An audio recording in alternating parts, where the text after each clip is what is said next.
म त 100% युवाहरू आउनै पर्छ भन्ने पक्षमा छु।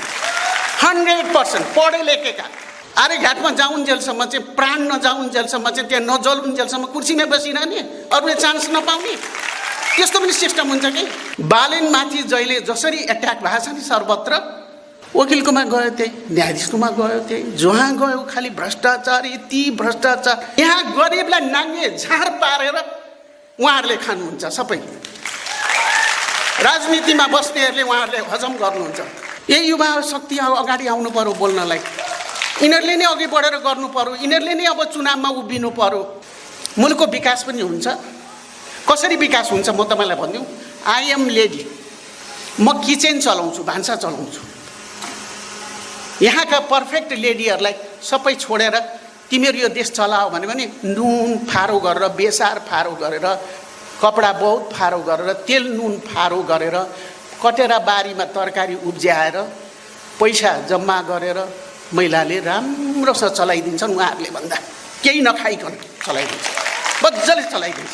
देशमा गर्न सके सबै कुरो छ, गर्न नसके पनि केही पनि छैन। गर्नु पर्यो नि।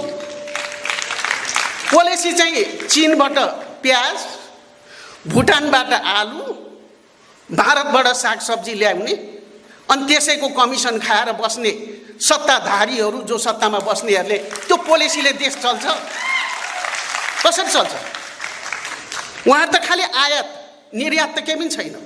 एउटा नीति र नैतिकमा बसेको चाहिँ नेपाली काङ्ग्रेसमा को चाहिँ टिकेको छ मलाई देखाइदिनुहोस्, एमालेमा को चाहिँ टिकेको छ देखाइदिनुहोस्, कुनै पनि पार्टीमा देखाइदिनुहोस्। हुँदाहुँदै लोग्ने स्वास्नीको झगडा, कृषि प्रधान देश बर्बाद बनाए, एकदम बिक्री प्रधान देश बनाइदिए, सबै किनेर खाने मात्रै बनाए।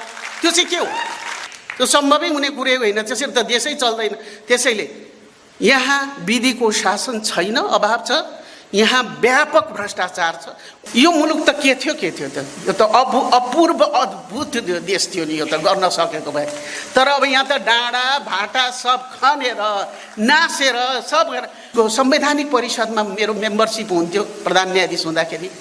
मैले त्यो मान्छेलाई नराख, त्यो त भ्रष्टाचारमा अदालतमा मुद्दा छ भन्दा तिमी को हु आर यु भनेर मलाई क्रान्तिकारी पार्टीको नेताले भन्नुभयो। मैले पनि इट्स ओके भनेर म निस्केर हिँडेँ। नियुक्ति गर्नुभयो, पछि जेल गयो। अब उहाँहरूलाई लाज छैन, हामी के भन्नु? अब 35 वर्षसम्म जे देखियो त्यसबाट चल्दैन। म त 100% युवाहरू आउनै पर्छ भन्ने पक्षमा छु। 100% पढे लेखेका, राजनीति पढेका, वकिलहरू, डाक्टरहरू, इन्जिनियरहरू